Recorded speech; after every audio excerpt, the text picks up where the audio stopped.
In every culture, whether music, movies, sports, there's people or works of art that are considered the holy grail, untouchable, a respectable gem within said culture that's held in reverence. With the NBA All-Star Game being in the windy city of Chicago this year, my mind can't help but reminisce on the basketball culture of the city and pay respect to the fabric of basketball in Chicago, which all leads to today's feature, Benjamin Wilson Jr., aka Benji Wilson, born March 18th, 1967, died November 21st, 1984, in his own city, the day his senior basketball season was set to begin. Today's feature is not a video about what stunted his growth, because by all accounts, from the people that watched him closely, he had no such stunts in his game. Today's story is mainly to reflect on his life and what he meant to his hometown, past, present, and future. Let's get into it. It's your boy JC, Stunted Growth. Let's get it, man. Junior, 6'7", number 25, Ben Wilson. If you haven't seen him, you're in for a treat. 20 a game. I have a goal, and I want to be successful, and so I do what it takes to be successful.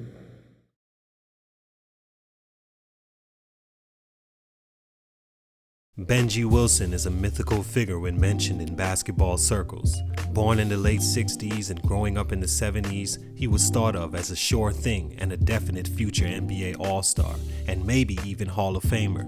Former Orlando Magic legend Nick Anderson was an Illinois Mr. Basketball, NBA lottery pick, and career 14 points per game scorer, with seasons averaging just under 20 points a game in his career.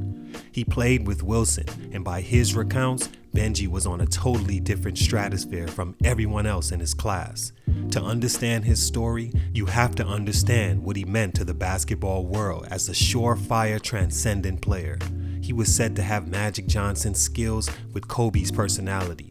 The community, along with his close friends and family, vowed to protect their gem of a star from the city's violence emerging on the South Side and a nationwide crack epidemic that he's seen take a hold of his older brother.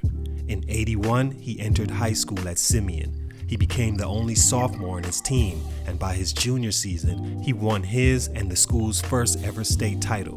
He was regarded as the #1 player in his class in 1984 that included Sean Elliott, Glenn Rice, Rod Strickland, and Danny Ferry, a teammate of Nick Anderson's and R. Kelly that wore the legendary number 25 jersey.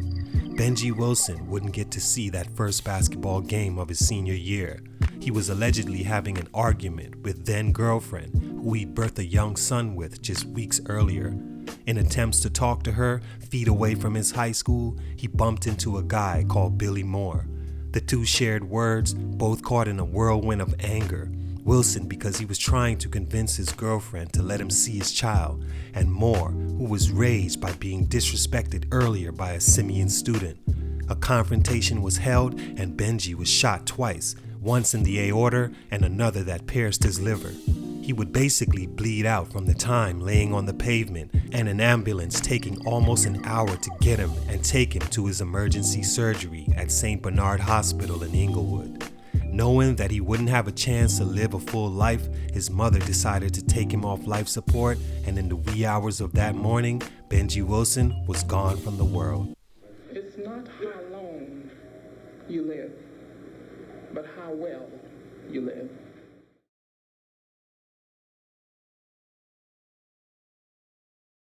Benji's body and presence may be gone, but his spirit continued to live on through his Simeon High School and their future stars that honor his number to this day.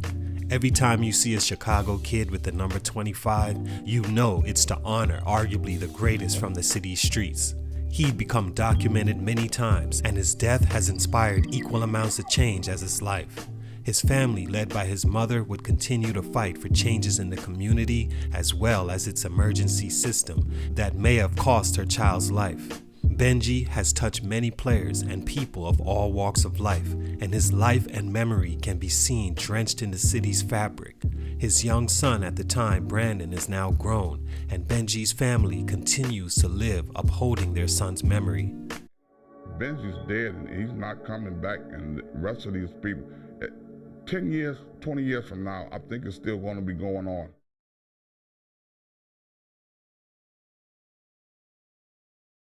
Benji's jersey, which had been worn by past Simeon stars, has officially been retired at his former high school. Players like Derrick Rose, who wore his jersey in high school and throughout his career leaving the Bulls, and Kendrick Nunn are now carrying the torch of a number that will never die in the basketball world, right next to Len Bias. It's a cold lesson that you can't take these gifts you're given for granted. Benji had that Mamba mentality and always seemed to want to get better. Watching the way he carried himself and his work ethic mixed with focus will forever be a great example to the youth around the world and definitely in Chicago. May his name live on. It's your boy JC Stunted Growth, and I'm out. No one can come close to Benji. I'm sorry, that's the honest to God truth. The attention was focused on me for a reason, and I don't think God make mistakes.